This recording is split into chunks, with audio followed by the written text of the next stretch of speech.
I watched a good developer get pushed out of his job, not by AI, not by budget cuts, but by a meeting.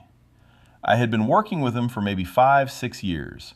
He was reliable, honest, experienced, not exactly Mr. Popular, but he had no interest in playing that game. He just showed up on time, knew his stuff, and did the work. And that turned out to be the problem. There's a layer in most tech organizations that doesn't write code or document any process. It doesn't build anything. It doesn't make technical decisions. It does schedule meetings. Scrum masters, agile coaches, application managers, administrative, the people whose job is to track what everyone else is doing and report it upward.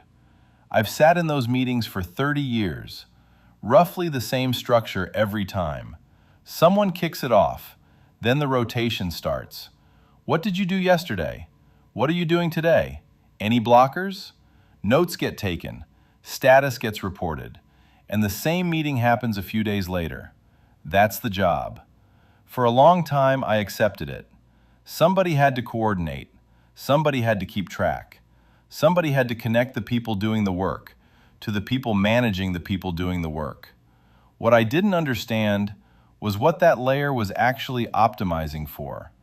It wasn't delivery, it wasn't quality, it wasn't the work, it was survival.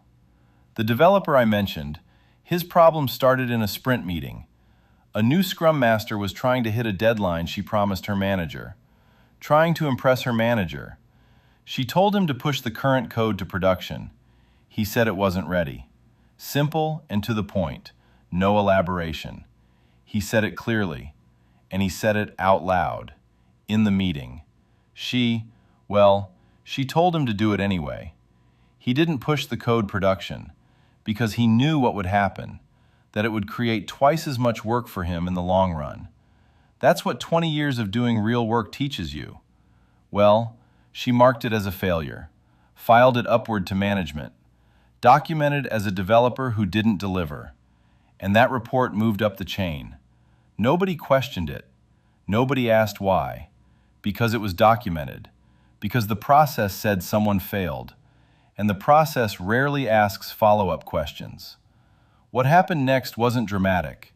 It was slow, grinding, death by 1,000 small moves. Every meeting became a reminder. Be sure to speak carefully. Be sure to navigate the room.